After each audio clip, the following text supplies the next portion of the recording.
What's up, YouTube? It's your boy Young Phillip, and I'm back with another video for y'all today.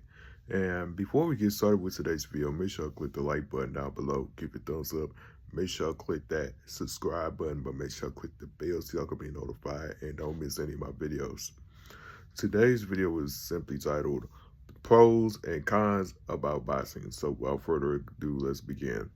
Let's start things off with the pros of boxing.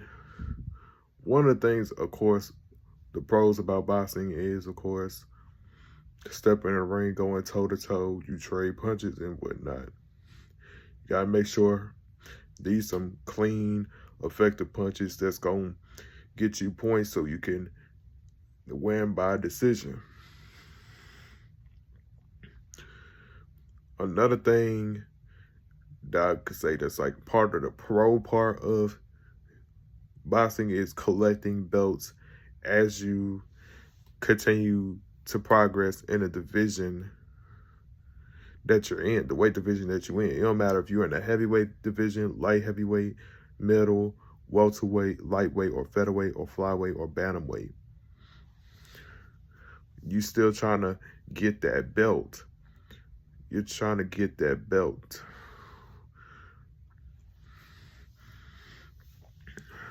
Then you got to get there's like the unified belt. And then it's like, man, the WBC belt.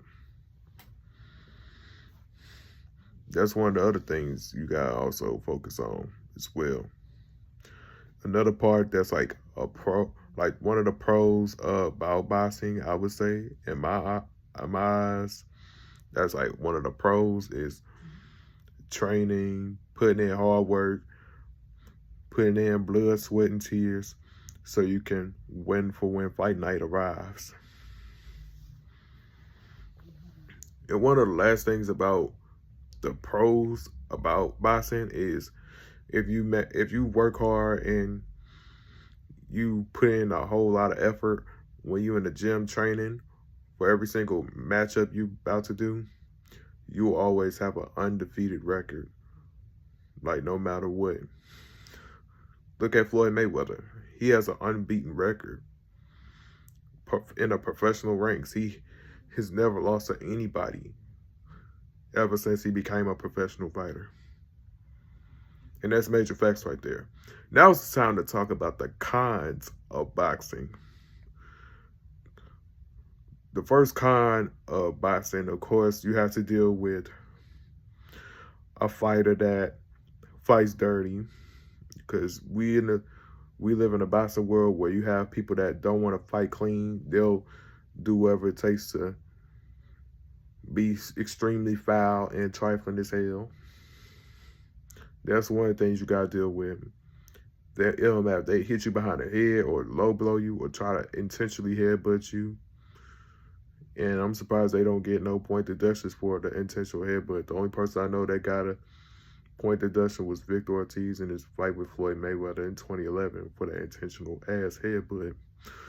But moving forward, another con in boxing is that some of these judges in fights be on some fucked up ass shit. Like, for example, the Manny Pacquiao versus Timothy Bradley fight, that fight should have been Pacquiao victory, but one of the judges did a fuck up and let Timothy Bradley be the winner instead. And the crowd was extremely pissed off. They booed at that decision.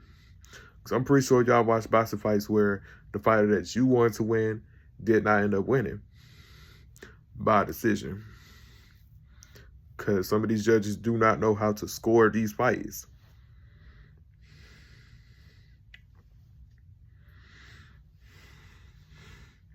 It's like some to be doing a piss poor job and don't know what the hell they doing. It's like, y'all need to step y'all game up. Just step your game up. And another thing that's revolves around the biggest cons in boxing would pretty much be having to deal with a fight that's going to end in a draw. That's also another problem. Not just you losing a fight is bad enough, but it's a tie or a draw, whichever y'all choose. That's even worse.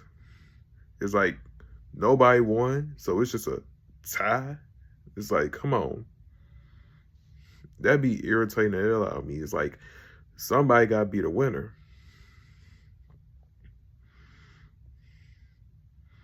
It's like, I'm pretty sure it's like you see this fighter put in so much work in, like, pretty much the entire fight for the whole 12 rounds that they didn't traded blows back to back. It's just like, come on. We got to figure out who really won. Who really did win. And another con about boxing is people will also do things that's fucked up as hell. Like how Antonio Margarito tried to cheat in his fight with Shane Mosley, and he was caught with some shit that was in his hand wraps, and that got him suspended, him and his trainer. And ever since then, he took L's against Pacquiao and in that rematch with Cotto. It's like, now you know how Cotto's face felt like that night in July of 2008 in Vegas. The last one I would gladly say of cons in boxing, I would gladly say the biggest cons is when referees be letting certain shit slide and don't even do nothing. Because there was this one match I saw, this was from 2011, and it was this one fighter. He was low blowing this one dude, and he didn't get no point deductions or nothing. Ruled or not down. And the dude that got low blowed multiple times throughout the fight lost by decision. That's highway robbery. Like, that'd be the worst thing about boxing. And that's pretty much sums up everything that I've said so far in this video, and time to wrap it up. I'd like to say thank y'all for tuning in to today's video. If y'all know anything about like pros and cons about boxing, let me know in the comment section down below. Just let me know. But thank y'all for tuning into this video. Make sure y'all click the like button down below, give it thumbs up. Make sure y'all click that subscribe button, but make sure y'all click the bell so y'all can be notified and don't miss any of my videos. Don't forget to add me on my social media at YoungPhilip_00. That's Instagram, Snapchat, Ryan361005, and at TikTok, YoungPhilip00. With that being said, I am out.